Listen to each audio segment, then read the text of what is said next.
Hello అండి అందరికీ. ఇవాళ వీడియోలో మనం శ్రీకృష్ణ జన్మాష్టమి పూజా విధానం గురించి తెలుసుకుందాం. శ్రావణ మాసంలో కృష్ణపక్షంలోని అష్టమి తిథి నాడు రోహిణి నక్షత్రం నాడు శ్రీకృష్ణుడైతే జన్మించాడండి. ఈ జన్మాష్టమి రోజునైతే శ్రీకృష్ణుని బాలరూపాన్ని అయితే పూజిస్తాం మనం. శ్రీకృష్ణుని బాలరూపాన్ని లడ్డూ గోపాలని బాలగోపాలనని పిలుస్తారు. జన్మాష్టమి రోజున ఉదయాన్నే నిద్రలేచి స్నానం చేసి తలారా ఉపవాసం ఉండేవాళ్ళు ఉపవాసం ఉంటారండి. మనం నచ్చిన విధంగా బాలగోపాలను అలంకరించుకుని ఉయ్యాల్లో పెట్టి చక్కగా అలంకరించుకోవాలి. మనకి నచ్చిన విధంగా ఉయ్యాల్లో కూర్చోబెట్టుకుని శ్రీకృష్ణునికి చక్కగాను పాలు, గంగాజలము, కొత్త బట్టలు, కిరీటము, వేణువు అన్నీ అలంకరించి చక్కగాను ఉయ్యాల్లో పెట్టుకుని తులసి దళాలు, పండ్లు, వెన్న, చక్కెర, మనం చేసే తీపి పదార్థాలు ఏమైనా అటుకుల ప్రసాదాలతో శ్రీకృష్ణుని అయితే పూజించుకోవాలి.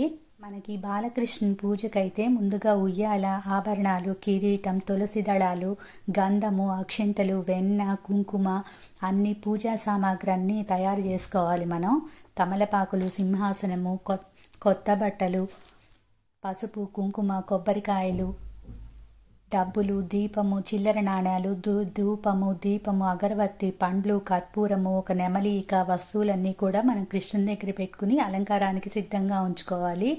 ఆవు పాలు కానీ, పంచామృతాలు కానీ, వెన్న కానీ తీసుకుని మనం చక్కగా బాలకృష్ణుని ఉయ్యాల్లో పెట్టిన బాలకృష్ణునికి అయితే అభిషేకం చేసుకోవాలి.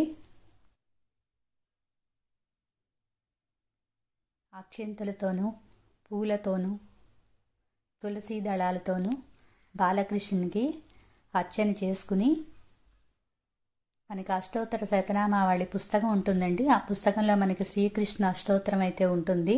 ఆ అష్టోత్తరం చదువుకుని చక్కగా పూజ చేసుకుని శ్రీకృష్ణునికి ఇష్టమైన అటుకులతో ప్రసాదాలు చేసుకుని నైవేద్యం పెట్టుకోవాలి. పాలు, పెరుగు, వెన్న, నెయ్యి, అటుకులతో లడ్డూలు, అటుకులతో చక్కెర పొంగలి ఆయనకి నచ్చిన విధంగా ప్రసాదాలు చేసి చక్కగా ఆయనకి నైవేద్యం పెట్టాలి. కొబ్బరికాయ కొట్టుకుని నైవేద్యం పెట్టి చిల్లర డబ్బులు, పూలు పట్టుకుని మంత్రపుష్పం చెప్పుకుని బాలకృష్ణునికి సమర్పించుకోవాలి.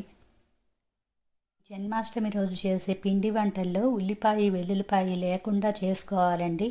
మనకు అటుకులతో చేసుకుంటే చాలా శుభకరము. శ్రీకృష్ణునికి నచ్చిన రంగులు పసుపు, నారింజ రంగు వస్త్రాలైతే ఎంతో మంచివి. 2 చేతులతోనూ అక్షంతలు తీసుకుని శ్రీకృష్ణునికి సమర్పించుకోండి. ఓం క్రీం కృష్ణ బ్రాహ్మణ్య దేవాయ నమః అని 15 నిమిషాలు ఈ ప్రార్థన చేసుకుని జపించుకోవాలి. శ్రేయస్సు, ఆరోగ్యం కోసం, సంపద కోసం శ్రీకృష్ణుని పూజ చేసుకోవాలండి. అంతేనండి. భగవంతునికి మంగళహారతి సమర్పించి, మంగళహారతి ఇచ్చి భగవంతునికి అర్పించి తీర్థప్రసాదాలు భక్తులకి ఇచ్చుకుంటే మనకి ఇంతటితో శ్రీకృష్ణ జన్మాష్టమి వేడుకలైతే అయిపోతాయి.